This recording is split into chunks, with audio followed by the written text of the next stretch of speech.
trabahador sa barangay. Pamangalawa ng sasakyan, nilalhor ng mga jeep.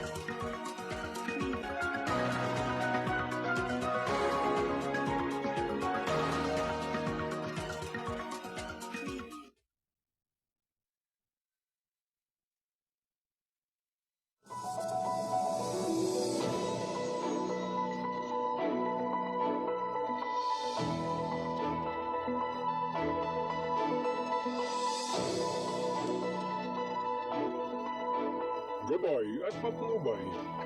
Palatuntunan nagbibigay inspirasyon at talakay sa iba-ibang pangyayari sa loob at labas ng ating bansa. Gagabay sa mga taong nangailangan ng patnubay sa kanilang mga suliranin sa buhay. At ngayon, narito ang inyong program host, ang Mindoriyong Midnight Boy, Kuyang Arnold Azeveda Namuko.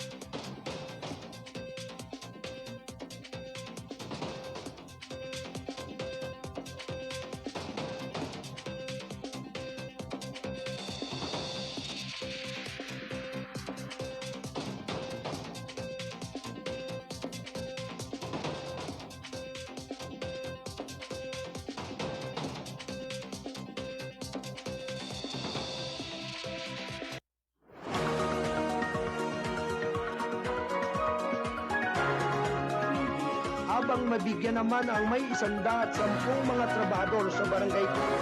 Pamangalawa ng sasakyan, nilalhor ng mga jeep.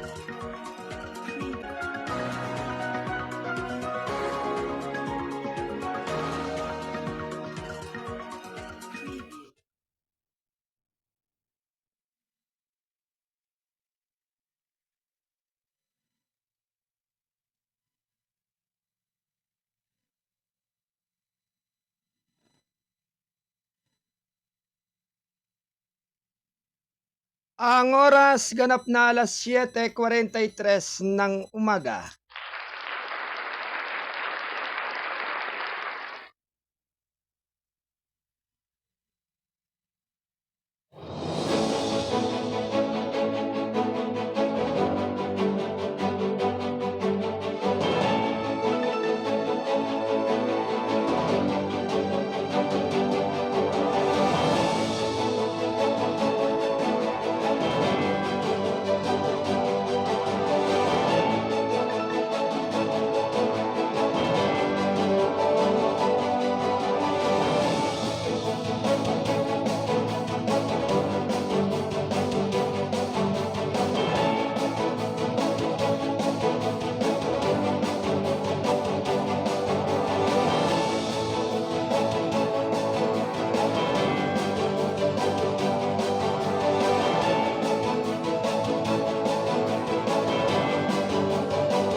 Alright! Isang mapagpalang umaga sa inyong lahat. Good morning, good morning, good morning Pilipinas, Luzon, Visayas at Mindanao.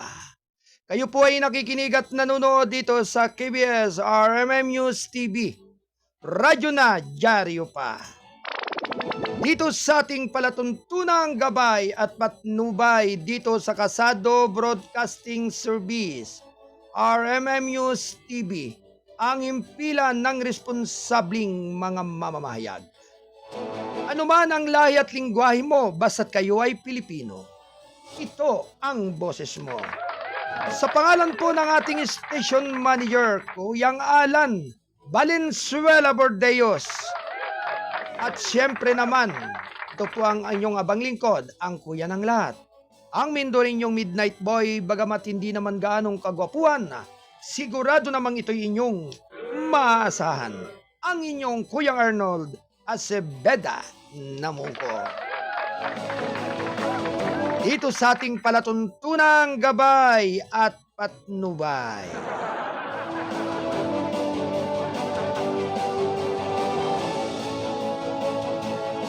Anyway, binabati ko po ang lahat ng ating mga taga-subaybay sa umagang ito. Ngayon po ay araw na po ng Miyerkules. At syempre naman po, dahil sa Miyerkules, October 2, 2024 ng taong kasalukuyan.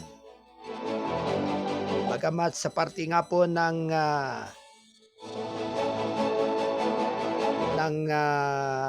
norte ay talagang sabi nga ay mayroong naging matinding pagulan, ay talagang sabi nga ay yan ay bahagi ng talagang super typhoon.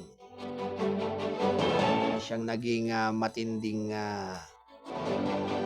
naging suliranin ng ating mga kababayan. Ngunit ganyan pa man, ang kailangan po ay iba yung pag-iingat. Alright, sa lahat po ng ating mga kasado patroller sa iba't ibang area at lugar ng ating kapuluan, sa Calabarzon, sa Mimaropa, sa Kabisayahan at Kamindanawan, standby report. Magandang umaga po sa lahat ng ating mga kolumnista at writer ng Balitang Kasado. At syempre sa ating Studio 2, Buluwagan ng Balitaan. Mula dyan sa kinaroroonan ni Kuyang Alan Bordeos at ni Ate Ora Biernes at ni Ate Joy Pasco at Kuyang Jack Frost Bordeos. Good morning. Ganon din sa ating Studio 3 mula sa Buluwagan ng Balitaan ni Kuyang Wayne Lawson. At syempre ganon din po sa ating Studio 4 dyan sa Region 3 dyan sa Zambales. Mula sa kinaroroonan ni Kuyang Paul Galudo, ni Kuyang Stephen Sabate at ni Kuyang Miguel Borbon. Good morning everyone.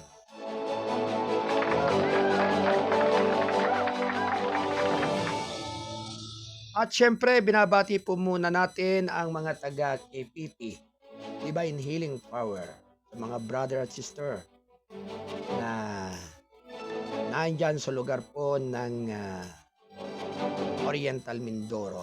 Yan sa area po ng lungsod ng Calapan, sa pangunguna po ni Brother Rubin Pamilara, ni Brother Gerald Gasik, ni Brother Celso Cueto, at ganon din ni Sister Analisa Menguela Gasik at Sister Maureen Sanchez. Good morning everyone sa lahat po ng mga brother at sister ng KPP. Siyempre dyan sa lugar po ng Barangay Bangkatan dyan sa Baco Oriental Mindoro. Sa pangunguna ni Brother Ansel Arroyo at ni Sister Merlina Padre. Alright, good morning. Magandang umaga po. Kay Ate Edna Biron. Yan. Alright. Sumayo ang pagpapala ng ating dakilang may kapal. At syempre, ganun din kay Justin Rivera. Yan. Syempre, siya po ay bumabati ng good morning, Kuyang Arnold. Thank you, Justin Rivera. At syempre, mabati rin po ng magandang umaga si Ate Edna Beron ng Good Morning po at sa Kasado Broadcasting Service. Thank you sa inyong pagsubaybay sa ating palatuntunan. Anyway, ang oras 10 minuto bago mag-ikawalo ng umaga. Ito ay hatid ng KBS RMM News TV. Radyo na dyaryo pa ng ating palatuntunang gabay at patnubay. Siyempre sa pagtataguyod ng Gold9 Plus Probiotics na may mga benefits, effective and preventing serious illnesses and ailments like diabetes, cholesterol build-up, asthma, hypertension, and kidney diseases. Helps in regulating normal blood pressure, maintains normal blood sugar level, boosts immune system, helps in healing wounds faster, perks up body immune response to stress. Gold9 Plus Probiotics All Natural Extract includes the following: Stevia plant, ampalaya, serpentina, malunggay, asitaba, insulin plant, banaba, sambong, and mangustin. Ang official endorser po nito ay si Dr. Ariel T. Bayra ng Gold9 Plus Probiotics at ng Insensitive Potes.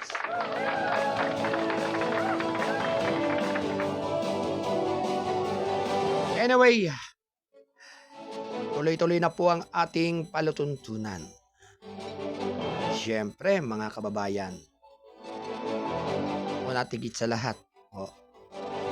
Ay nais po nating batiin ang buong pwersa ng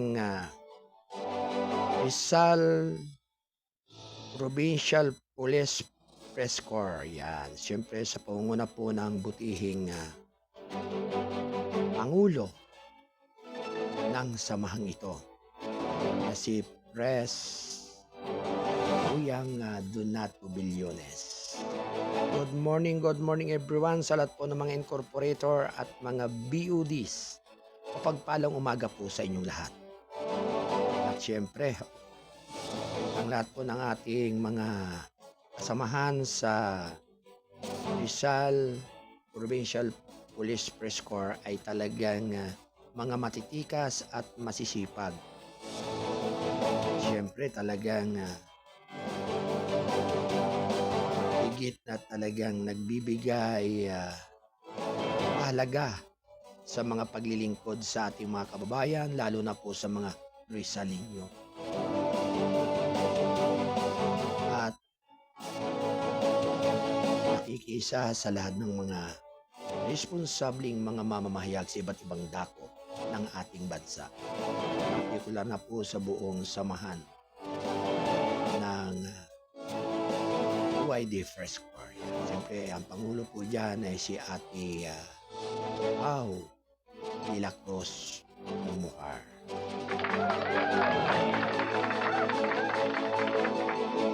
Magandang umaga po sa lahat ng ating mga minamahal na mga kapatid, mga kuyang at ate. Siyempre ng Rizal Provincial Police Press Corps. Sa mga magigiting po nating mga opisyales sa pangunguna po ni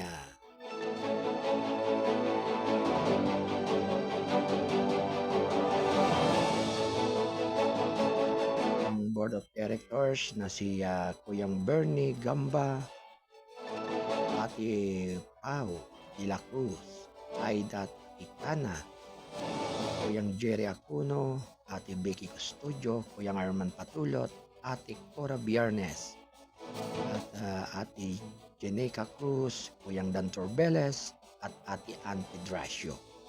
Sila po yung mga board members ng Rizal Provincial Police Press Corps. At siyempre, bilang pagati ng inyong abang lingkod, bilang chairman of the board, ang inyong Kuyang Arnold, at siyempre sa ating presidente ng Rizal Provincial Police Press Corps na si Sergeant Major Kuyang Donato V. Billones, ng presidente at ang Vice President si Kuyang Wayne Lausum. Ang Secretary ay si Ate Roderica Rivera, at ang ating treasurer ay si Kuyang Alan Bordeos, ang ating station manager ng Kasado. At ang ating pagiting na auditor si Kuyang Arnold Paharon. Ang PRO ay si Kuyang J. Martin. Magandang umaga po sa inyong lahat at sumainyo ang kaigandang araw ngayong araw ng Miyerkules. Siyempre, ngayon po ay araw ng Miyerkules. Siyempre, ito po ay araw ng mga nagtutungo ng Baclaran Cathedral para doon sa pagdalo ng nobena sa Our Lady of Perpetual Help ng Baclaran. Kaya good luck sa lahat at sumainyo ang magandang araw ngayong araw ng Miyerkules. Anyway, sa lahat po ng ating mga taga-subaybay, samahan po ninyo ako sa loob ng 2 oras ng ating pagtatanghal sa ating mga mahalagang mga balita at mga impormasyon na nagaganap at naganap na dito sa loob labas ng ating bansa. At siyempre, sa lahat po ng ating mga tagapakinig, ang palatuntunan ng Gabay at Patnubay ay inyong maririnig at mapapanood tuwing araw na yan. Siyempre simula Lunes hanggang Biyernes. Ganap na 8 hanggang 10 ng umaga. Yan.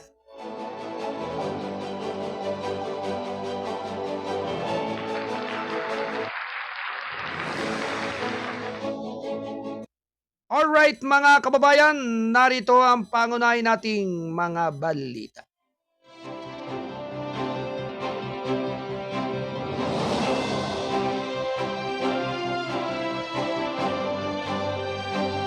Hello, good morning sa mga taga Jores Homeowners Association dyan sa lugar ng Barangay Pantok, Binangunan, Rizal.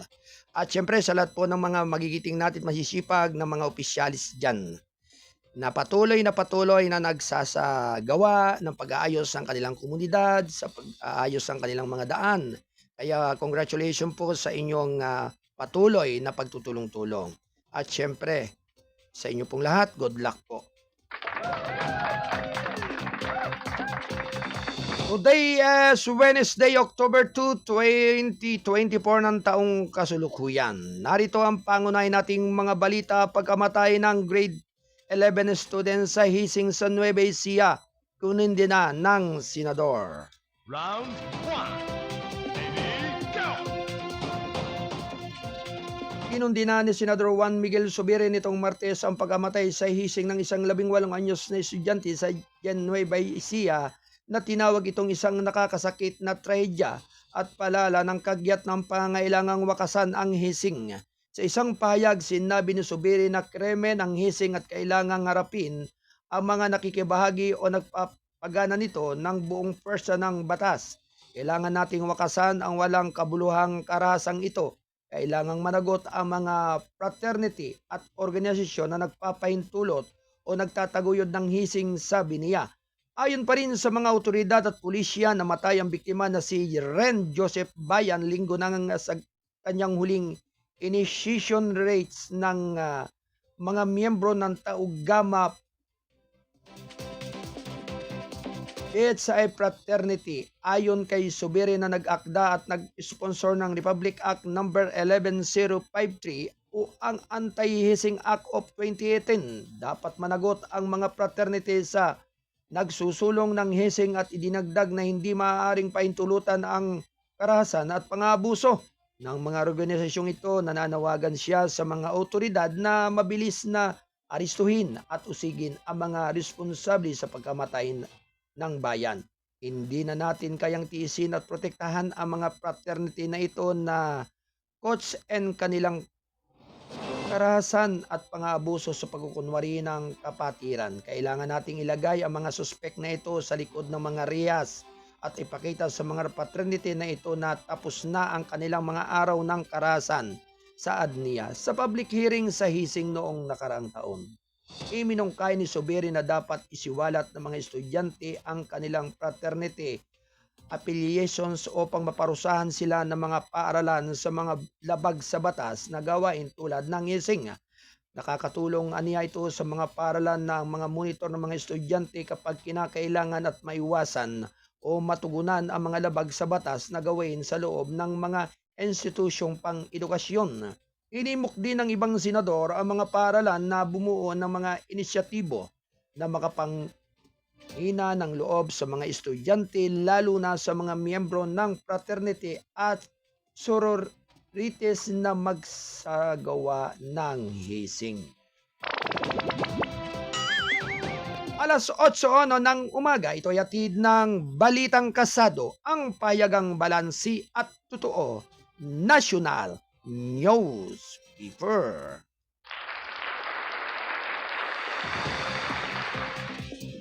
Tuloy-tuloy lamang po ang ating balitaan. Lacuna Sorbo tandem ng Maynila naghain ng re-election bid sa October 3. Round 1. Ready, go! Nakatakdang maghain ng Certificate of Candidacy COC sa Webes ang mga re-electionist na sina Manila Mayor Hani Lacuna at Vice Mayor Yul Sorbo sa isang payag Martes. Sinabi ng kampo ng tandem na dalawang taya ay maghain ng kanilang COCs sa SM Manila Cinema 12, isang alternatibong lugar para sa pag-file ng COCs sa lungsod sa pagitan ng alas 10 ng umaga tanghali. Ang dalawang opisyal na tumatakbo sa ilalim ng lokal na dominanteng partido ng Maynila na si Asenio Maniliño ay sumumpa na ipagpatuloy ang mabuti at tapat na pamamahala sa nakasentro sa paghahatid ng mas maraming pangunahing serbisyo sa mga sektor na pinakamahihirap lalo na sa mga senior citizen. Samantala, 4 sa mga incumbent representatives ng lungsod na tumatakbo sa ilalim ng partido ni Lacuna, Roland Valeriano, Joel Chua, hangad din ni na Erwin Ting at Ben Benido Abante ang re-election hangarin ng asawa ni incumbent 4th District Representative Edward Maceda na si Giselle na palitan ito kapag naabot na niya ang 3 terminong limitasyon. Samantala, maghahanap naman ng comeback si dating 1st District Representative Manny Lopez sa ilalim ng tandem ni Lacuna at Sorbo. Alas 8:03 ng umaga, ito yatid ng KBS RMM News TV. Radyo na dyaryo pa. Samantala mga kababayan, Nancy Binay sumumpa na sa ibayong pamamahalaan sa Makati. Round 1. Ready, go! Nangako si Senadora Nancy Binay na panatilihin ang kinikilalang serbisyong panlipunan ng Makati at unahin ang edukasyon upang matugunan ang kasulukuyang hamon sa edukasyon habang naghain siya ng kanyang Certificate of Candidacy. Noong Martes bilang alkalde ng lungsod sa isang panayam, sinabi ni Binay na balak niyang leverage ang kanyang karanasan sa Senado upang mapahusay ang pamamahala sa Makati. Nais po nating ipadama sa ating mga kababayan ang pusong may pagkalinga. Ito rin po siguro ang gusto nating maging direksyon ng ating lungsod at makilala ang atin pong mga lingkod bayan na buong pusong kumakalinga at nagbibigay serbisyo sa bawat mamamayan ng Makati. Sa ADNIA, asahan ninyo na tuloy-tuloy at mas palalawakin at lalo pa po nating paigtingin ang alagang at serbisyong Binay na sinimulan po ng aking amang si former Vice President Jijomar Binay. Sabi niya, si Binay ang opisyal na kandidato ng United Nationalist Alliance ay naghain ng kanyang COC sa aktor at dating kongresista ng Makati na si Monsieur Del Rosario bilang kanyang running mate kasama ang mga kandidato sa pagkakonsehal para sa 1st at 2nd District. Tatakbo siya laban sa bayaw niyang si Representative Luis Campos, ang asawa ng kapatid niyang si Abby, na nagbaril para sa Senate post para kay Nancy. Hindi niya nakikita si Abby bilang kanyang kalaban na itinuturo sa pamilya pa rin sila. Hindi ko kalaban ang kapatid ko, walang Abby Binay na sa baluta, so hindi kami magkaaway. She told reporters na nang sinabi ni Abby na hoping and praying siya na huwag ituloy ni Nancy ang pagkaalkalde.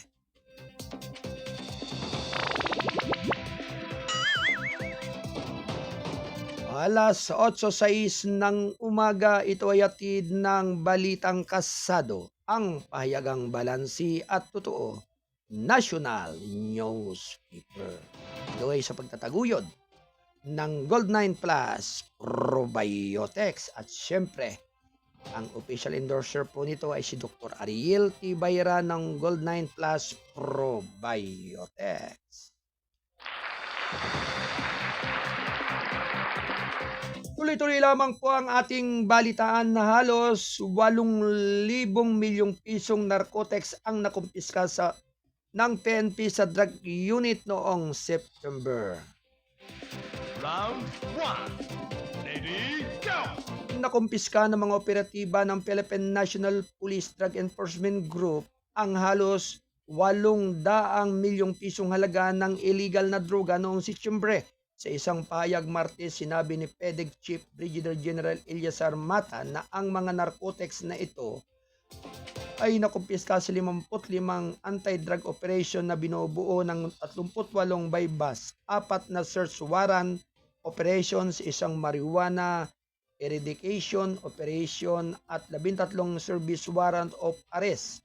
Aniya, ang mga operasyong ito ay nagresulta sa pagkakaristo sa 77 drug personalities. Ang mga illegal na droga na ito ay binubuo ng 116.9 kilograms ng shabu, 2.5 gramo ng kas, 2 gramo ng buto ng marijuana, 22,000 fully grown marijuana plant of 3 gramo ng pinatuyong dahon ng marijuana na tinatayang nagkakahalaga ng kalyen na 799.3 milyong piso. Pinuri ni Mata ang mga opisyal ng PDEG sa kanilang walang patid na dedikasyon sa pambihirang pagganap sa pagsugpo sa mga krimen na may kaugnayan sa droga.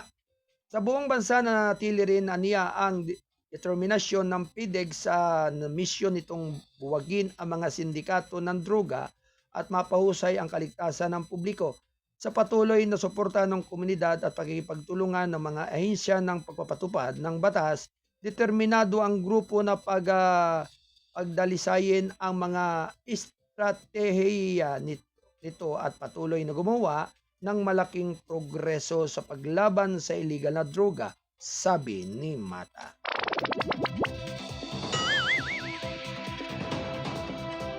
Alas 8:08 na po ng umaga, ito ay hatid ng Kasado Broadcasting Service, RMM News TV, Radyo na Dyaryo Pa. Ito ay sa pagtataguyod ng buong pwersa ng Balitang Kasado. Sa lahat po ng ating mga kasado patroller na nasa iba't ibang area, standby report. Mga ilang sandali na lamang.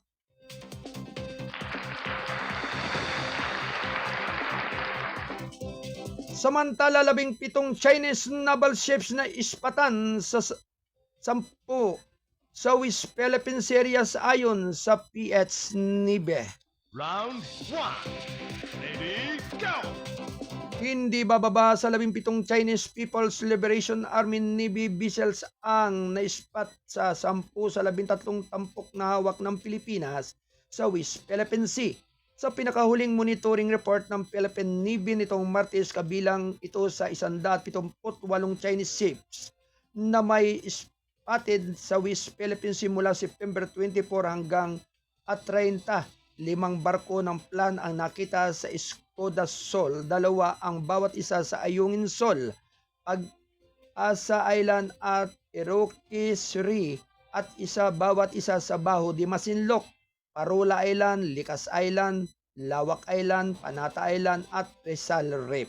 Nauna rito sinabi ng National Security Council na isang barko ng Philippine Coast Guard ang nagpapatrolya sa Escudasol para palitan ang Philippine Coast Guard vessel na BRP Teresa Magbanwa na umalis sa lugar noong nakaraang buwan. Samantala nakita rin sa mga tampok na ito ng West Philippine Sea 131 Chinese Maritime Militia vessels, 28 China Coast Guard vessels at 2 Chinese Research Survey vessels. Nabawasan ang bilang ng mga barkong Chino na naispat sa panahon ng pagsubaybay noong September 24 hanggang 30 mula sa 251 vessels na nakita mula September 17 hanggang 23. Ang mga ito ay mga raw figure batay sa isang linggong pagsubaybay, masyadong maaga upang maiugnay ang pagbaba sa anumang partikular na kaganapan ng Philippine Navy spokesperson para sa West Philippine Sea, Rear Admiral Roy Vincent Trinidad, sinabi sa isang mensahe. Dagdag pa niya, kailangang maging handa ang Maynila sa long game sa West Philippine Sea at tingnan ang strategic or bigger picture. Sa gitna naman ng lahat ng ito ay inyong Navy at ang inyong AFP Forces of the Philippines ay mag-aambag pagganap ng mandato nito na tiyakin ang integridad ng ating pambansang teritoryo, dagdag niya.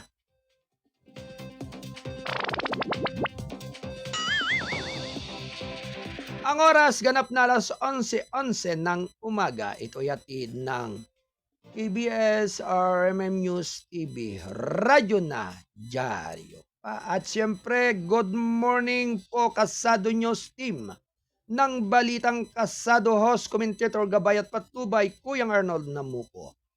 At ganoon din ang isyu ng lipunan, host, commentator, Kuyang Wayne Lawson at ang ating butihing CEO, President, Kuyang Alan Valenzuela Bordeos. Ako naman po si Kasado Patrol 25 Double L. Okay, maraming salamat. Double L ang ating Kasado Patrol 25 dyan sa lalawigan ng Cavite.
Ang oras ganap ng alas 8:14 ng umaga. Ito ay hatid ng Kasado Broadcasting Service, RMM News TV, Radyo na Dyaryo Pa.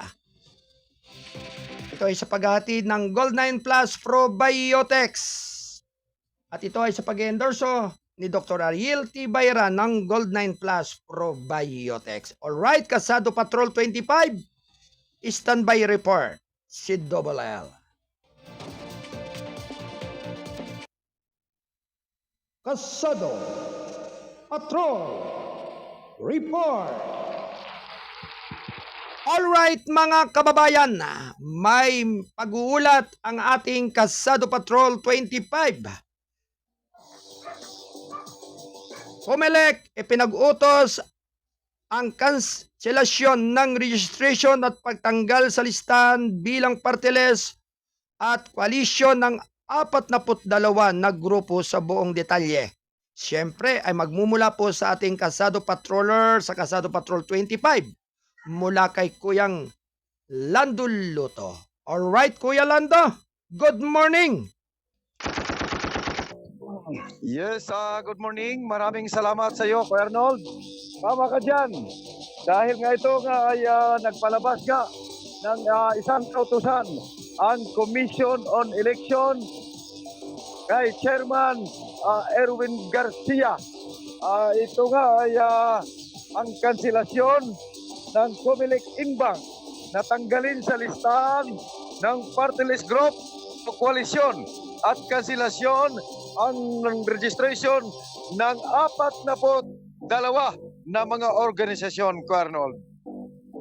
Sa desisyon ng Inbang ngayong araw, Oktubre 2, natukoy na isa sa mga organisasyon ay bigong lumahok sa nagdaang dalawang eleksyon. Ang 13 naman sa mga grupo ay bigong makakuha ng 2% ng boto sa party list system. At nabigaw rin makakuha ng pisto sa nakalipas ng dalawang eleksyon. Kabilang sa mga grupong Kuya Arnold, ang mga naalis sa listahan. Ito ang babasahin ko, Kuya Arnold.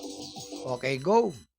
Ang One Care or First Consumer Alliance for Rural Energy at ang Puter Farmers Party List, ang PhilHealth or Partido ng Lakas Masa, ang NACTUDAP o National Confederations of Tricycle Operators and Drivers Associations of the Philippines, at ang PDDS o Federalismo ng Dugong Dakilang Samahan, at ang PRI o PREI or Philippine National Retirees Incorporated.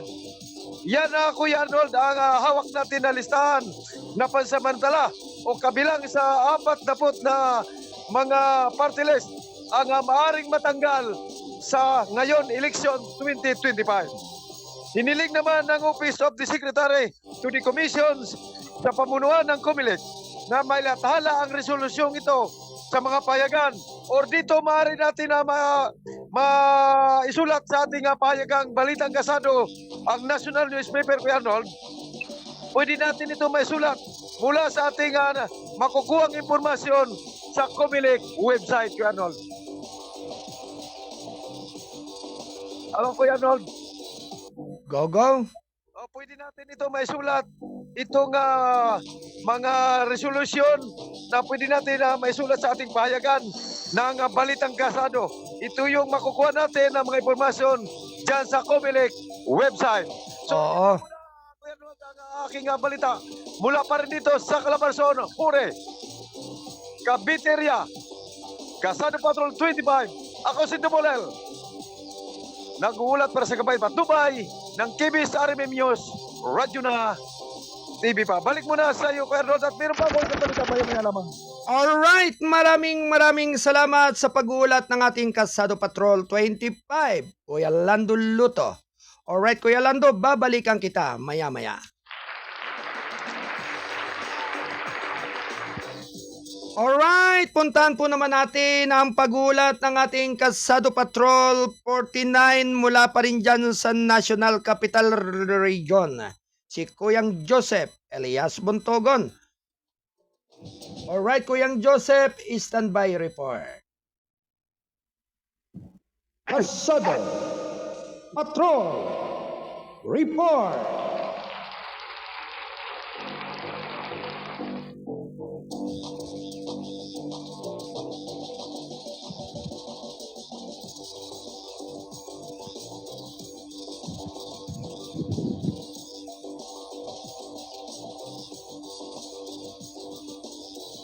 Alright, pakinggan po natin ang pag-uulat ng ating Kasado Patrol 49, si Kuyang Joseph Elias Buntogon mula dyan sa National Capital Region. Kuyang Joseph, go! Good morning! Good morning po, Kuya Arnold, sa ating station manager, Kuya Alan Boleos, at maging sa mga tagapakinig. Ito po ang ating balita. Alapuso sa Rias ng Bakal ang isang lalaking suspect ay lumano sa kasong pagpatay sa biktima. Dahil dito lupos-pusong pinasalamatan at sinuri ng Northern Police District o NPD sa pangunguna ni Police Brigadier General Rizalito D. Capas, District Director, ang pagsisikap ng Malabon City Police Station sa pamumuno ni Police Colonel J.B. Baybayan, jefe ng mga kapulisan sa lungsod ng Malabon. Ayon sa ulat, bandang alauna ng madaling ang hapon, ito o kahapon lamang, October, sa kahabaan ng General Luna Street Corner, Ilang-Ilang Street, Barangay Baritan, Malabon City, ang operatiba of warrants sa Pina Section, Malabon City Police Station kasama ang mga tauhan ng Pulong Duhat sa Station 7 ay nagsilpi ng warrant of arrest ng pag-aristo na nagresulta sa matagumpay na pagdakip sa pinagi nila ang akusado na top 3 most wanted person sa station level na nakalista sa pulisa ng Malabon City. Kinilala ang akusado na isang lalaki, 45 anyos at residente ng Malabon City at ang warrant of arrest sa inisyo ni Honorable Misael Madilo Ladaga, Presiding Judge Regional Trial Court 292, Malabon City, na may pisang Setyembre 2024 para sa kasong pagpatay na sinusugan ng Republic ang Revised Penal Code Article 248. Mula dito sa Metro Manila, ako po si Joseph Elias Buntogon, Kasado Patrol number 49 na nag-uula sa Kabay at Tubay program ng KBS RL News. Diaryo na TV pa. Alright, maraming salamat sa pag-ulat ng ating Kasado Patrol. 49 mula pa rin sa National Capital Region, Kuyang Joseph Elias Buntugon. Thank you, Kuyang Joseph. Ang oras ganap na alas 8:22 ng umaga. Ito yatid ng KBS RMM News TV.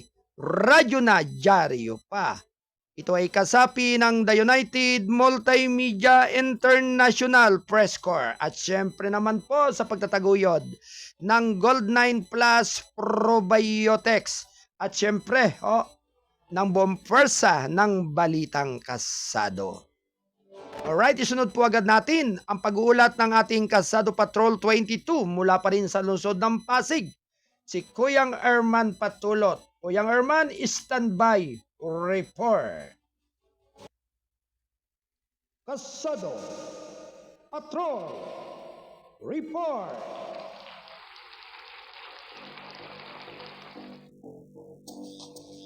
Alright, nasa linya ang ating Kasado Patrol 22, si Hagupit. Alright, Kuyang Erman, good morning sa iyo. Magandang umaga, Kuya Arnold.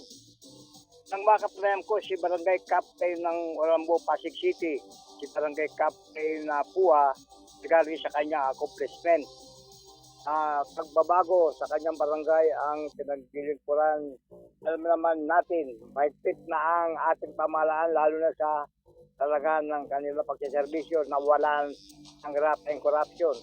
Ang kailangan ang tulong sa kanilang mahihirap na mga barangay, lalo na sa mga senior citizen na may mga karamdaman, pagbibigay ng libreng gamot at check-up at livelihood project program na kanilang sinasagawa, kalinisan, kapaligiran at peace and order at problema sa ipinagbabawal na droga. Yan ang mahalaga. Marami rin kasi mga barangay captain na nawala na sa pwesto dahil sila ay natalo na, napalitan na. Sa ngayon dapat ay magsaservisyo sila ng maayos kasi ngayon filing yung kandidacy na sa taong 2025 mag-e-election na. Muli, kaya masusubukan naman natin ang pagbabago at ang kanilang pagsiservisyo ng tapat sa kanilang tungkulin ay sinasagawa sa loob na lang ng 2 taon. Yan malalaman kung may tuturing silang tunay na public servant. Yan lang ang pasamantalang may babalita ko yung Arnold. Ako si Kasabi Pagulbet. Patulot na gulat sa Kabit Patubay. RMM News. Jari na TV pa. Alright, maraming salamat sa pag-uulat ng ating Kasado Patrol 22 dyan sa lugar ng lungsod ng Pasig. Kuyang Arman Patulot. Salamat, Kuyang Arman. Ang oras ganap na alas 8:25 ng umaga. Ito ay hatid ng Kasado Broadcasting Service, RMM News, Radyo na Dyaryo pa. Ito ay kasapi ng The United Multimedia International Press Corps.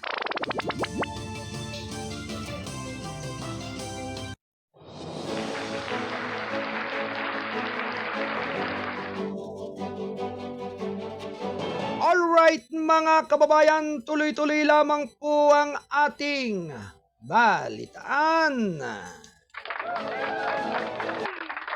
Ganap na alas 8:26 ng umaga. Ito ay hatid ng Gold9 Plus Probiotics at sa pag-endorso ni Dr. Ariel T. Bayra ng Gold9 Plus Probiotics. Ito ay may mga sangkap na stevia plant, ampalaya, serpentina, malunggay, asitaba, insulin plant, banaba, sambong, and mangosteen. Tuloy-tuloy lamang po ang ating balitaan. 42 party list groups inilista para sa 2025 midterm polls. Round 1. Ready, go! Inilista at kinansila ng Komisyon ng Eleksyon ang pagpaparehistro ng 42 party list organization bago ang 2025 midterm election. Sa resolution number 11071 na ipinahayag noong Martes, sinabi ng COMELEC and Bank na ang mga grupong ito ay naapektuhan sa party list race matapos hindi sumali sa nakaraang dalawang eleksyon. Makakakuha ng hindi bababa sa 2% ng mga buto para sa sistema ng party list o makasiguro ng upuan sa ikalawang round ng set allocation para sa party list system. Sa huling dalawang naunang eleksyon, sa bilang na ito, 31 grupo ang nabigong makakuha ng hindi bababa sa 2% ng mga buto para sa sistema ng party list o hindi makakuha ng pwersa sa ikalawang round ng set allocation para sa sistema ng party list. Sa huling dalawang naunang halalan, ang mga organisasyon ay isang OneCare, Consumers Alliance for Rural Energy, ABICA,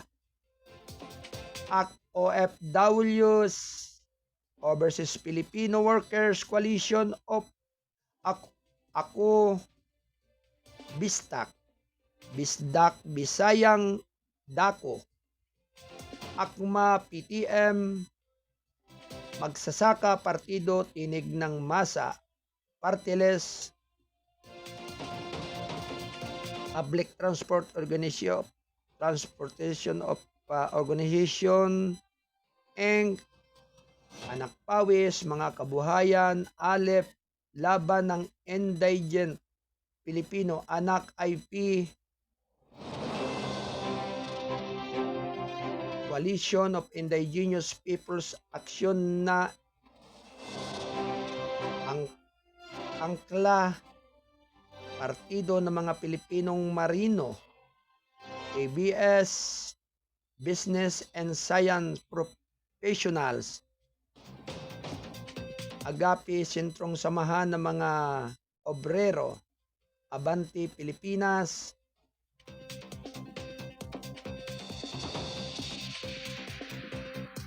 Butil, Farmers, Kabalikat ng Hustisya na Magkakaisang Manilinyo, May Pag-asa, Lulusang May Pag-asa, Co-op Kampi, Kooperatiba, Kapisanan ng mga magsasaka ng Pilipinas, Ayuda, Sandugo, Dating Partido Sandugo, Mindoro Sandugo para sa Kanluran, Inc., dating Partido Sandugo kontra Brownout Party List National Association of Electricity Consumer for Reforms Inc. Kabilang din dito ang Marbilos Tayo, Noble Advance of the Marbilos People of the Philippines Inc. OTAP Bicol, One Unified Transport Alliance for Community Empowerment PTA, Parents Teacher Alliance PLM, Partidong Lakas, MASA, Face Philippine Education's Alliance for Community Empowerment.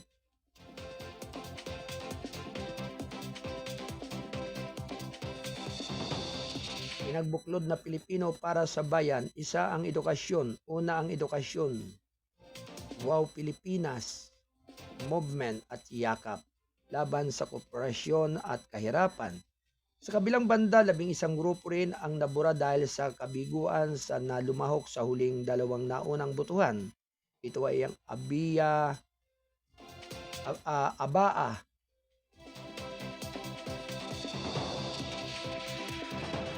One Ako Babing Astig. Yan. At syempre sa ganun din ang Demokratikong Rural Class Central Luzon Alliance for Socialized Education. AGB, Katipunan ng mga Guardian, Brotherhood, and Incorporated, Melchora, Ilusan ng Kababaihan para sa Pagbabago at Reforma. NACTUDAP, National Confederation of Tricycle Operators and Driver Association of the Philippines. Ang PDDS, Federalismo ng Dugong Dakilang Samahan, samantala sinabi naman ni COMELEC Chairperson George Erwin Garcia na kabuang 160 party list groups ang lalawak sa midterm poll sa susunod na taon. Ang umiira na party list, 117 na accredit ng COMELEC na bago, 42 lamang may isang temporary restraining order. More or less, 160 lang ang party list lahat na makakapag-participate sa ating party list elections.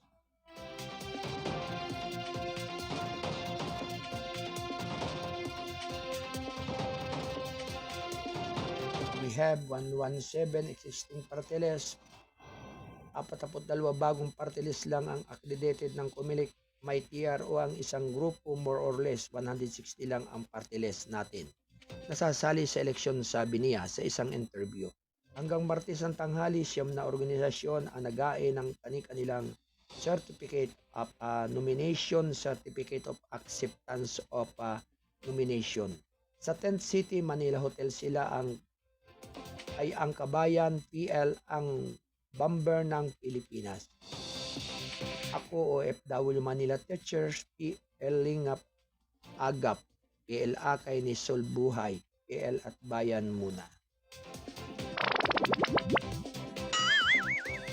Alas 8:33 ng umaga, ito'y hatid ng Balitang Kasado, ang pahayagang balansi at totoo, National Newspaper. Samantala, 236,000 registrants tinalo ang deadline ng pag-sign up ng botante ayon sa COMELEC. Round 1. Nakatanggap ang Komisyon ng Eleksyon ng kabuuang 236,442 voters application sa huling araw ng mga aktibidad sa pag-sign up nitong Lunes. Sa datos ng full body hanggang alas 7 ng umaga, ipinakita nitong Martes na ang Calabarzon ang may pinakamaraming bilang ng mga registrants na natalo sa deadline na 33,749.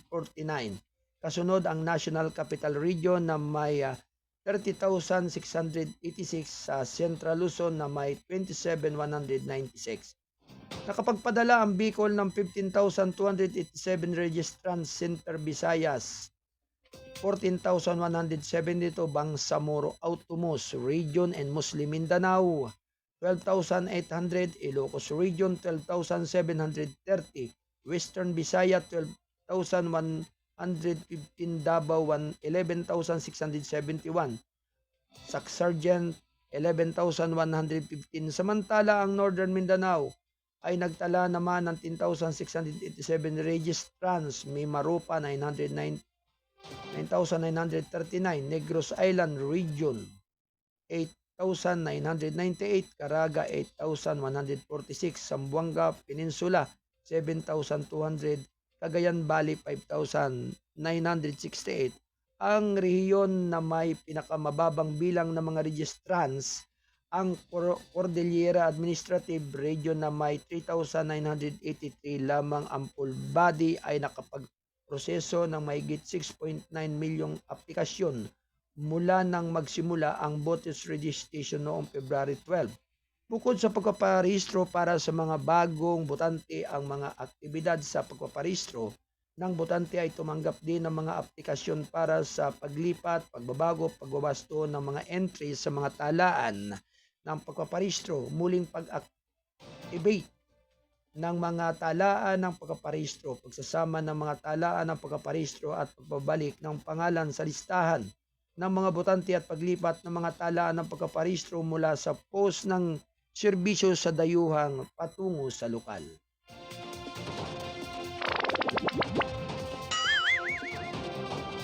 Alas 8:36 ng umaga, ito ay hatid ng PBS RMM News TV. Radyo na, dyaryo pa.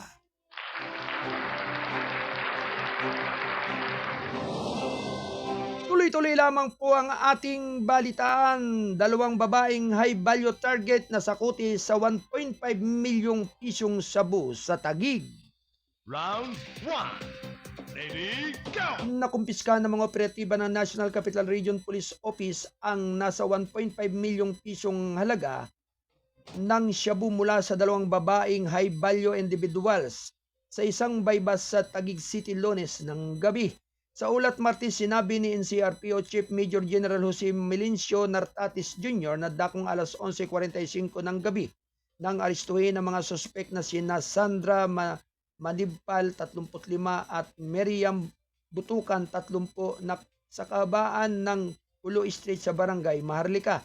Nakumpiska sa mga suspek ang 225 gramo ng shabu na tinatayang may street value na 1.53 milyong pisong by bus money at iba pang ebidensya na hindi droga. Ang mga nasamsam na droga ay isinomiti sa Southern Police District Forensics Unit para sa pagsusuri, habang ang dalawang suspek ay nakakulong naman sa custodial facility ng Taguig City Police.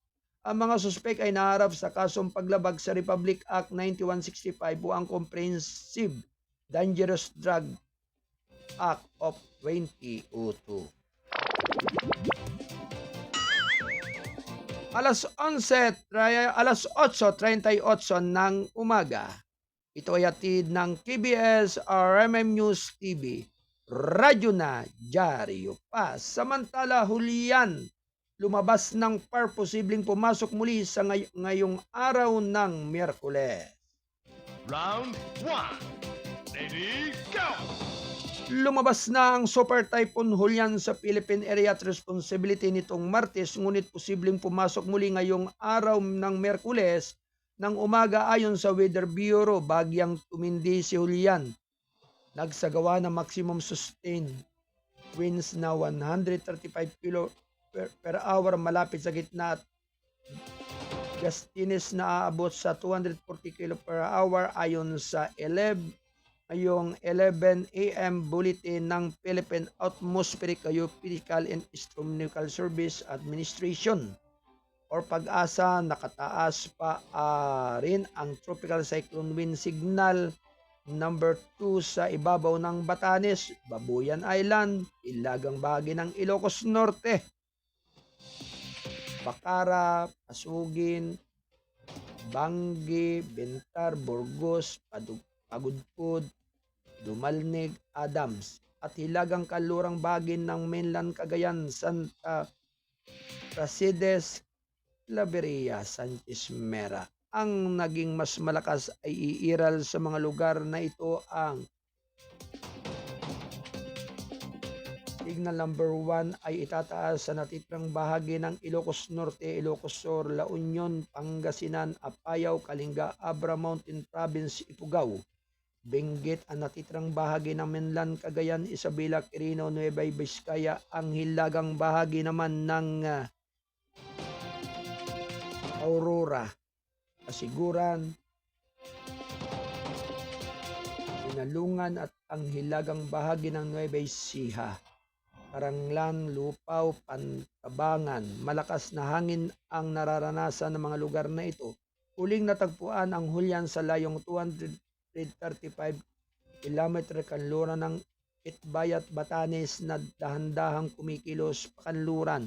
Malakas pa rin ang forecast ng Pag-asa hanggang sa malakas na pagbukso ng hangin at sa Ilocos Region, Cordillera Administrative Region, Ilaga at silangang bahagi ng mainland Cagayan, silangang bahagi ng Isabela, Aurora, Zambales, Bataan, Metro Manila, Calabarzon, Romblon at Camarines Norte. Katamtamang hanggang sa mataas na panganib ng life-threatening storm surge ay nanatiling possible sa susunod na 48 oras sa ibabaw ng mababa o nakalantad na coastal localities ng Batanes at Babuyan Island. Nananatiling nakataas ang babala ni Gali na Hilaga at kanlurang seaboards ng Northern Luzon. Ang paglalakbay sa dagat at mapanganib para sa lahat ng uri o tunilada na mga sasakyang dagat.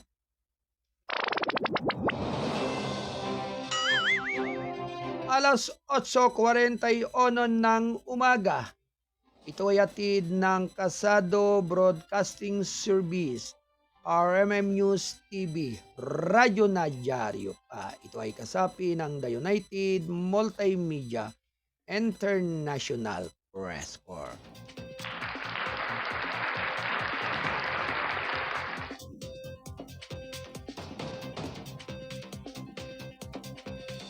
Samantala, Marcos admin dedikado sa pangangalaga sa karagatan ng PH ayon kay DND Chief. Round 1. Ready, go! Lubos na nakatuwa ng Administrasyong Marcos sa pangangalaga sa interes ng Pilipinas sa dagat. Ito ang sinabi ni Department of National Defense Secretary Gilberto Teodoro Jr. na inaugural Balangay Forum sa Camp Aguinaldo nitong Lunes ayon sa DND sa isang balita.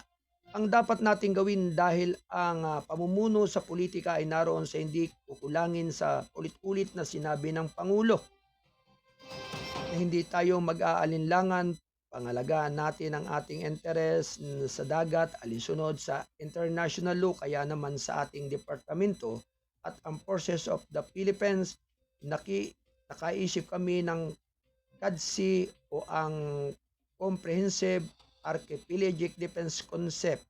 Teodoro said in his speech. Kinilala rin niya ang kahalagaan ng engagement tulad ng Balangay Forum at binigyang diin na lahat ng Pilipino ay may istak sa pangangalaga ng jurisdiction at karapatan ng bansa sa mga yaman ng ating maritime domain ayon sa itinadhana ng international law. Hindi tayo dapat kailanman mag-trade ng pandaliang pagdagsanang cash inflows para sa isang pangmatagalang benepisyo sa hinaharap. Gayon din sa parehong paraan dapat din tayong gumawa ng panawagan sa ating mga lokal na opisyal at iba pang mga tao na huwag matukso sa mga spurious na alok ng cash o iba pang tulong upang magkaroon ng ang mga international na sindikato ng kriminal at ang kanilang sa bansa. Ito bahayag ng Defense Chief.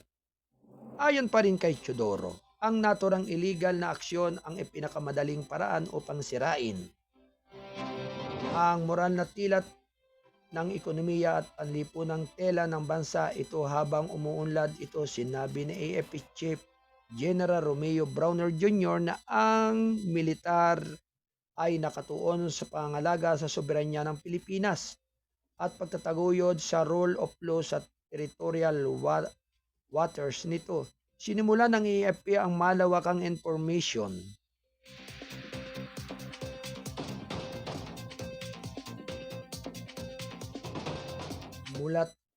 na may layuning itaas ang kamalayan ng mga Pilipino na nangyayari sa West Philippine Sea. Bukod dito, pinahusay ng AFP sa pamagitan ng multilateral maritime cooperative activities ang kakayahan nito sa pangalaga sa maritime domain ng bansa, sabi ni Browner sa talakayan sa forum panel tungkol sa paksa pangalaga sa maritime domain ng Pilipinas. Ang forum na ito ay naglalayong nagtaguyod ng mabisa at sustainable maritime governance na naglalayo i-maximize ang mayamang marine environment at biodiversity sa bansa habang tinitiyak ang seguridad ng mga tubig at mamamayan dito. Ang Balangay Forum ay matatapos ngayong taon sa Maritime and Archipelagic Nation Awareness Month. Ang Proclamation 316S 2017 ay nagtatalaga ng Setyembre bilang Maritime and Archipelagic Nation Awareness Month na nagpapatibay sa lahat ng mga kaganapan na may kaugnayan sa maritime upang mapaunlad ang kamalayan at pagpapahalaga ang maritime at archipelagic identity ng Pilipinas.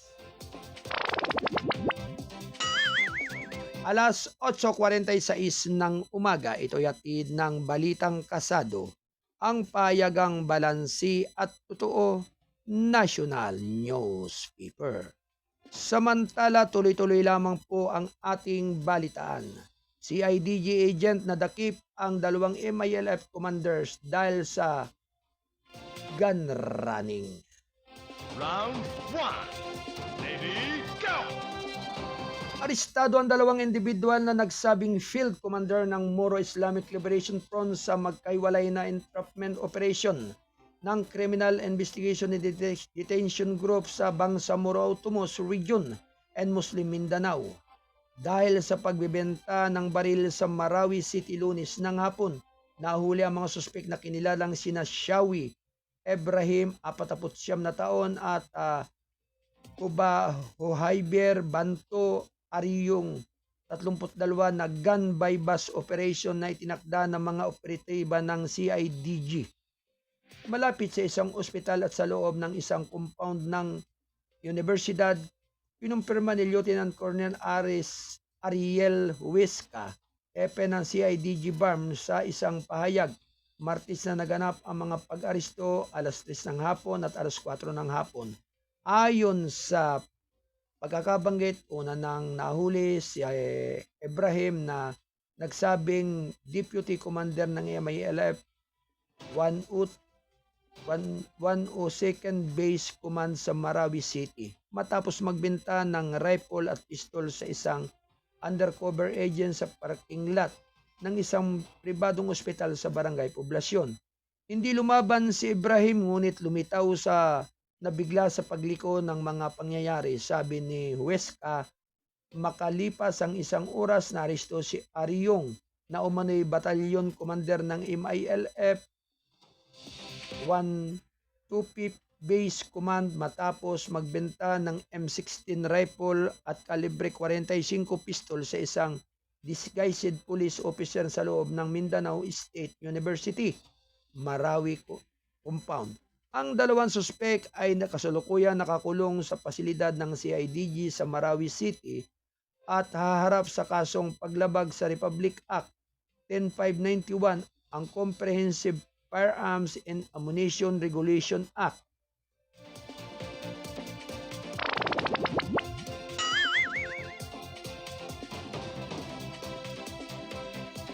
Yan ang kabuang mga balita mula sa ating bulwagan ng balita.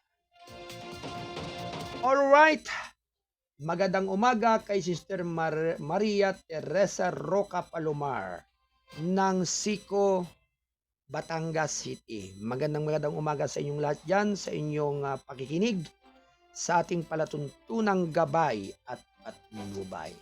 Alas 8:49 ng umaga, ito ay hatid ng PBS RMM News TV, Radyo na Dyaryo Pa. Ito ay sa paghahatid ng Gold9 Plus Probiotics at ng Insensitive Potes.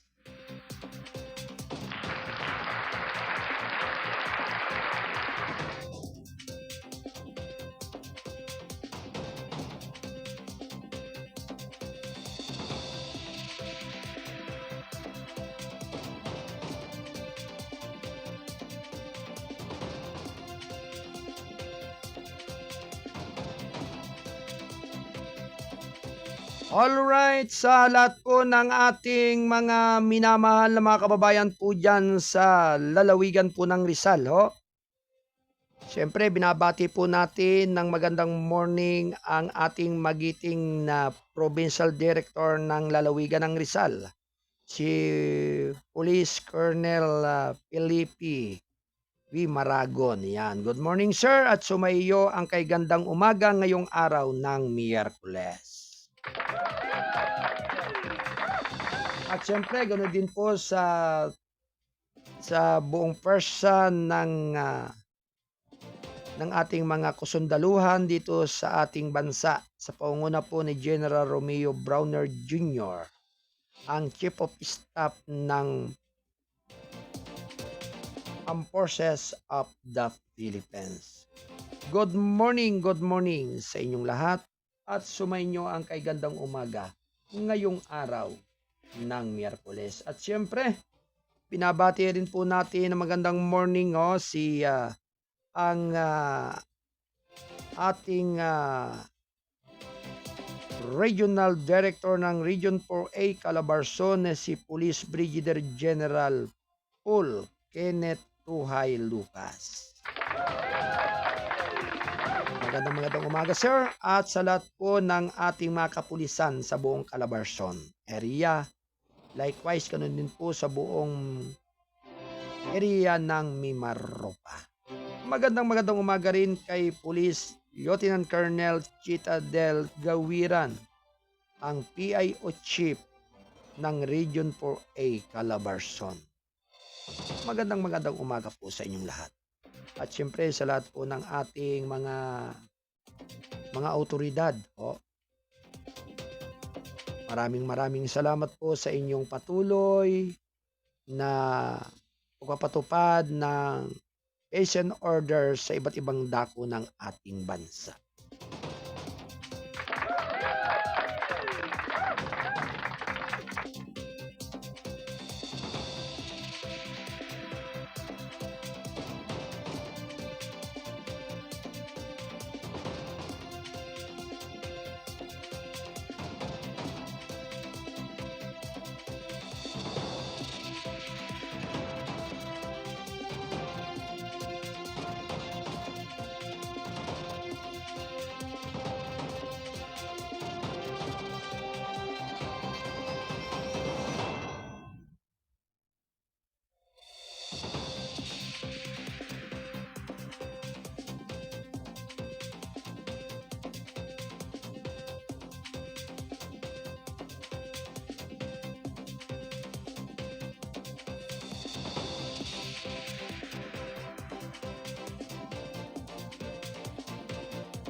Ang oras ganap na 6 na minuto bago mag-ikasyam ng umaga. Ito yatid ng KBS RMM News TV.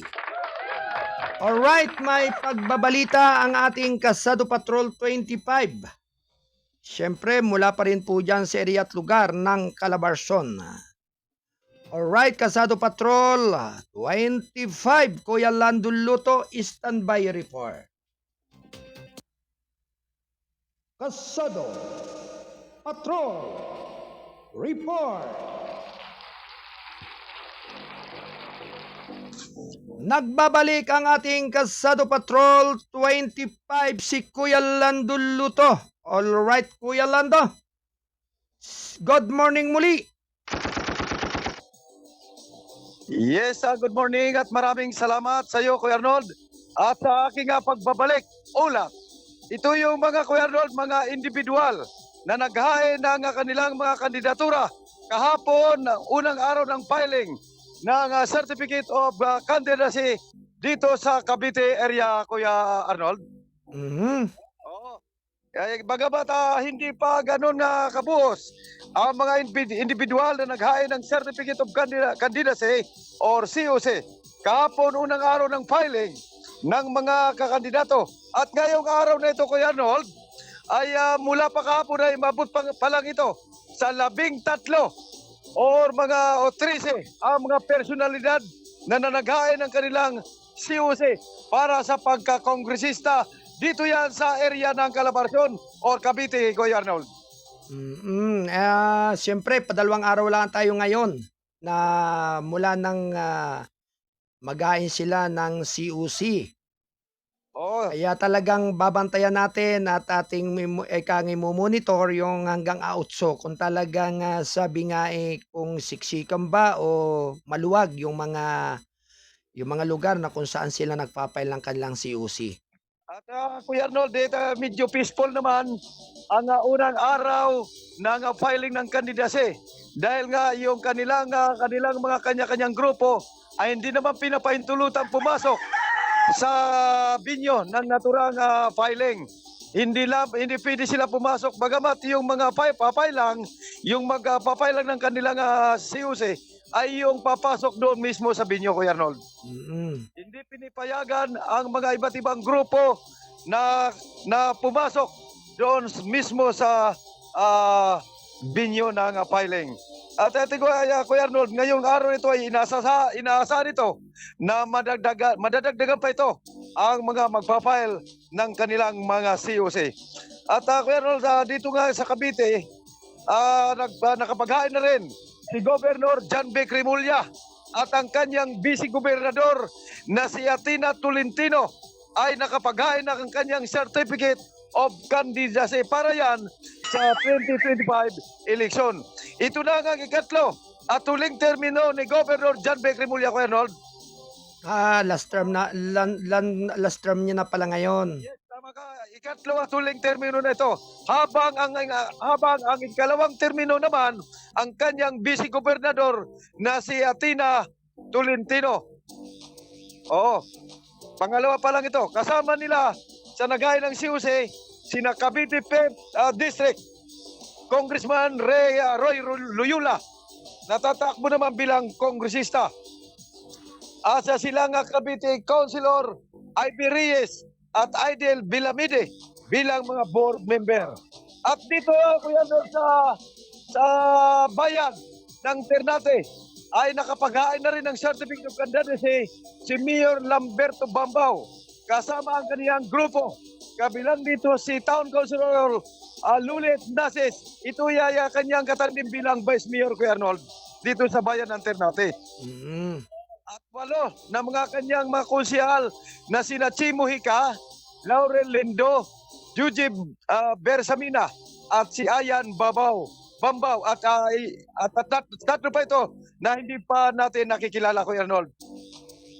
Ang kanilang makakalaban naman o katunggali bilang mayor ay nagpakilala na rin ang dating mayor ng Ternate na si Mayor Minyo Lindo, Kuya Arnold. Ito yung makakalaban ni Mayor Bambao bilang alkalde dito sa bayan ng Ternate. Si Mayor Lindo, Kuya Arnold, ay simula 2019, ito na ang ikalawang pagkakataon na lalaban muli sa pagkalkalde dahil ito nga ay dalawang pantalo na ito.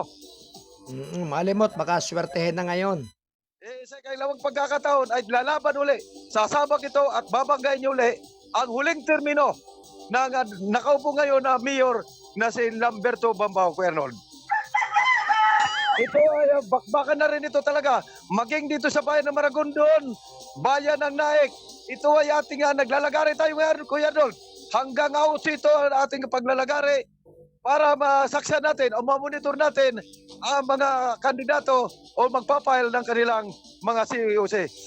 Tabayan po natin nga, Colonel, sa sunod mga araw hanggang sa deadline na binigay ng Commission on Elections ang hanggang 8. Mula pa rin dito sa Caviteria, Kasado Patrol 25, ako si Double L, Kuya Landuluto, nagulat para sa Kabaya Patnubay ng KBSRM News, radyo na, diaryo pa, TV na. Kuya Rol, balik sa iyo muna. Salamat po.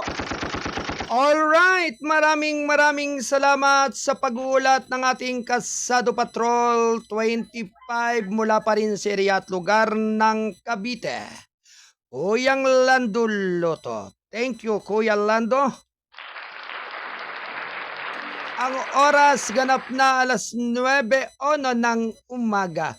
Ito ay hatid ng KBS RMM News TV. Radyo na, diaryo pa.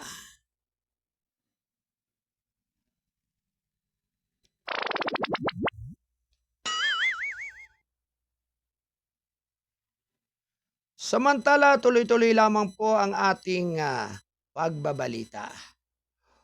Formal nang naghain ng COC kahapon ng Certificate of Candidacy si Rizal 2nd District Representative Igmedio Dino Tanumanco III kahapon ng umaga sa Provincial Comelec sa Hilltop, Taytay, Rizal. Ayon kay Tanumanco, minarapat niyang muling kumandidato upang ipagpatuloy ang uwang paglilingkod sa mga Rizaleño, partikular sa segundo distrito, sa 2nd district. Taos puso rin ito nagpapasalamat sa walang sawang suporta at tiwala na ipinagkaloob sa kanya ng nakaraang mga taon. Umaasa rin ito na sa suporta at patuloy na pagtutulungan, marami silang nagawa para sa ikabubuti ng distrito. At marami pa siyang dapat gawin. Hangad din umano niya na ipagpatuloy ang kanyang nasimulan, lalo na sa pagpapalago ng mga programang tunay na makakatulong sa bawat isa. At sa kanyang mga kababayan ang nagsisilbing inspirasyon para magpatuloy sa landas ng progreso at pag-unlad. Idinagdag pa ni Tanumanco na sa pasasalamat sa mga kadistrito niya dahil malayo na ang kanyang narating, at sabay-sabay nilang tatahakin ang mas maliwanag na bukas. Kasabay ni Tanumanco na nagain ng Certificate of Candidacy o COC ang mga board member ng lalawigan na si Vice Governor John Ray San Juan at si dating Governor Rebecca Nini Henares. Siyempre talagang iba na talaga yung maagap. Talo ng maagap ang matyaga eh. Siyempre kinakailangan talaga para hindi masyadong naghahabol sa panahon. Kaya maganda naman talaga yung sabi nga ay mas nakakauna na. Laban pa rin sa huli. Alas 9:04 ng umaga, ito ay hatid ng KBS RMM News TV. Radyo na, diaryo pa. Ito ay kasapi ng The United Multimedia International Press Corps. Yan. Siyempre talaga itong dating kapitan po ng barangay kapitan po ng barangay Pantok dyan sa Binangunan, Rizal.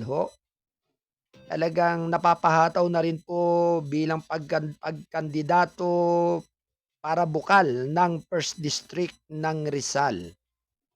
Ito po ay ang Cainta, Taytay, Angono, Binangunan. Yan. Siyempre tatakbo rin po bilang bukal ng unang distrito si dating Kapitan Freddy Chavez ng Binangunan, Rizal, ng Barangay Pantok. At ito ay talagang sabi nga'y aaring nasa ticket din ito ng ating butihing gobernadora ng Rizal. Yan. Kaya sa 2025 talaga good luck ha. Kap Freddy Chavez ng Barangay Pantok, Binangunan, Rizal. Naway ikaw ay magtagumpay sa iyong pagtakbo bilang board member ng unang distrito ng Rizal. Bali, 4 na bayan talaga yan. Ang Cainta, ang Taytay, ang Nguno at Binangunan.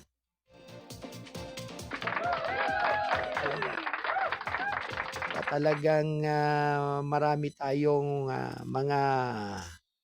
mga kaibigan na talagang mapapalahok sa taong 2025 bilang pagtakbo sa pwesto. At kabilang na rin po dito na yung pong sabi ngay labanan din sa lugar ng bayan ng Taytay, Rizal ho.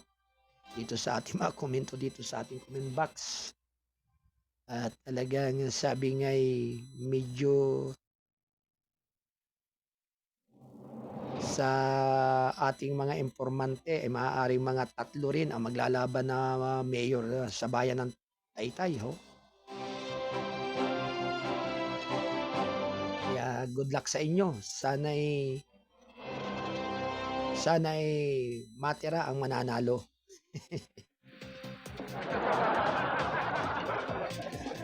Talagang sabi nga'y ang pagsiserbisyo publiko ay talagang maraming pagsubok at mga salimuot. Anyway, good morning kay Kuyang Fernando Huta. Thank you for watching sa iyong panonood sa palatuntunang gabay at patnubay.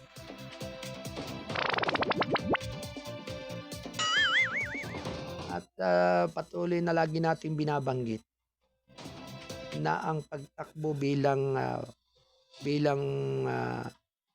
pagkandidato, marami ka talaga diyang may intercept na hindi mo inaasahan.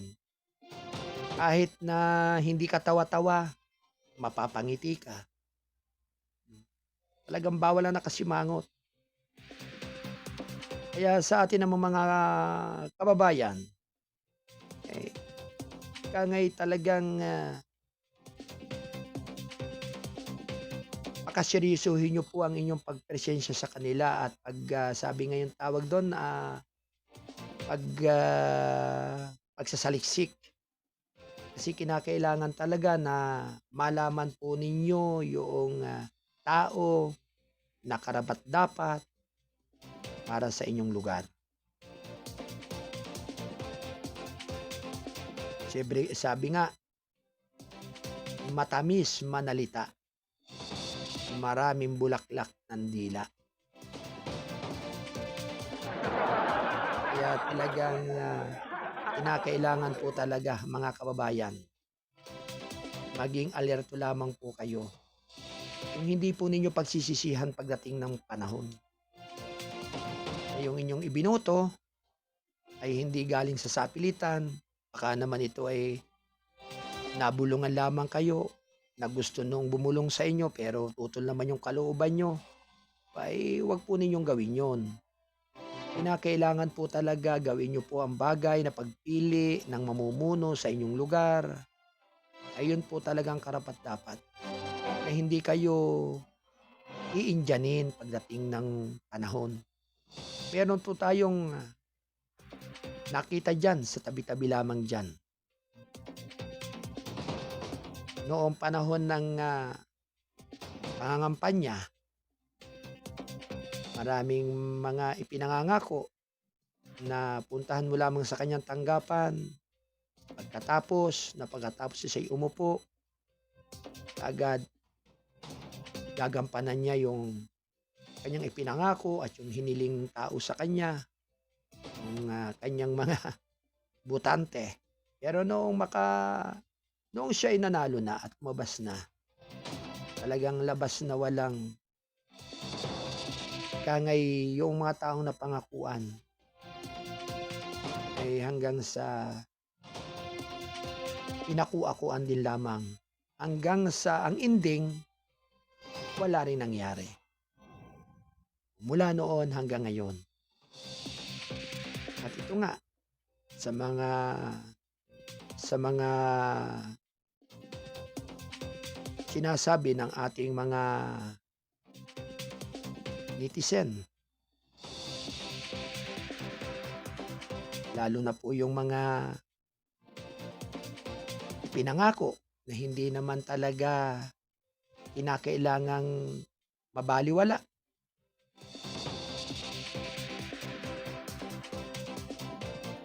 Pero wala namang nangyari. Kaya ulit-muli yan, tapos na muli ang termino.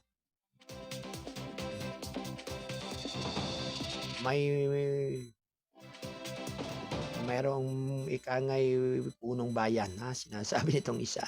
Meron po dito sa amin punong bayan o mayor na noong siya po'y nangangampanya, lahat po ng kanyang mga pangako sa aming lugar ay kanya raw pong ibigang pansin. Pero noong pong siya ay nakapwisto na, hindi na po kami binigyan ng halaga o katuparan doon sa kanya pinangako. Kaya yun lamang. Siyempre, babalik uli yan ngayon, panahong ito sa 2025. Babalik ulit yan. Siyempre, doon na yung inyong pag-uusga. Yung inyong pagkakataon para yung kanyang mga sinasabi sa inyo na pala'y kabulaanan, kapalpakan. Bakit pa kayo pauuto? Kinakailangan. Kung gusto naman yung porsyonada ninyo ang inyong ilagay. Kaya nga sabi nga, may laya na makapamili kahit sino. Kaya ngayong darating na eleksyon yan, kinakailangan kayo'y maging matalino at mapagmatsyag para hindi kayo malinlang.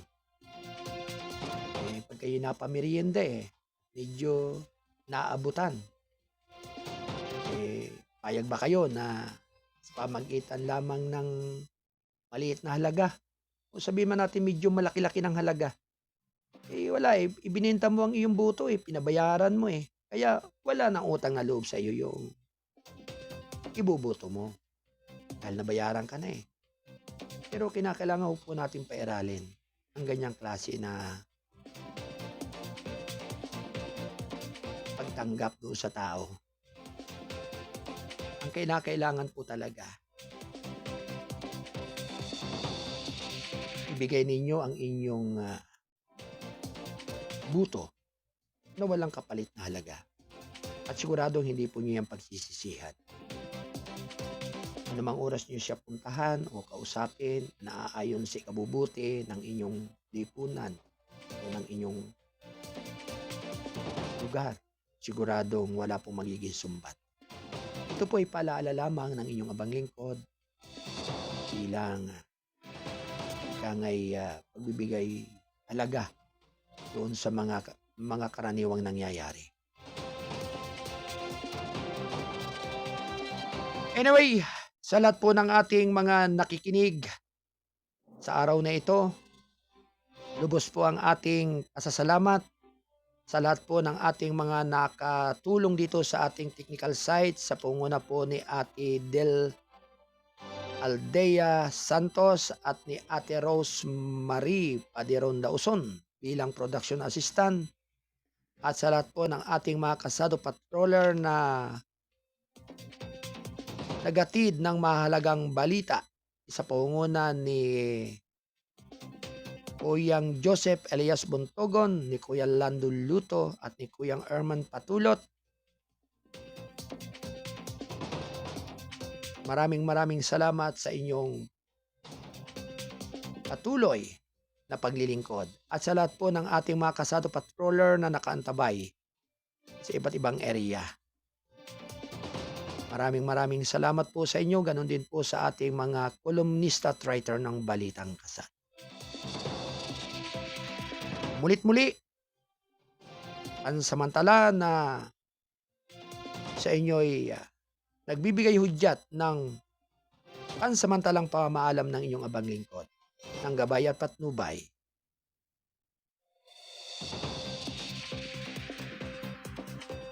Sa pangalan po ng ating station manager, Kuyang Alan Valenzuela Bordeos, mulit muli, ako po ay nagpapasalamat sa inyong paggabay at pagsubaybay sa ating palatuntunan ngayong araw ng Miyerkules. Naway ang pagpapala ng ating dakilang lumikha ay laging sumainyo. Adios, mabalos, amigos. Ito po ang inyong abang lingkod, ang inyong Kuyang Arnold Aceveda Namuko.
Habang mabigyan naman ang may 110 mga trabahador sa barangay.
Habang mabigyan naman ang may 110 mga trabahador sa barangay.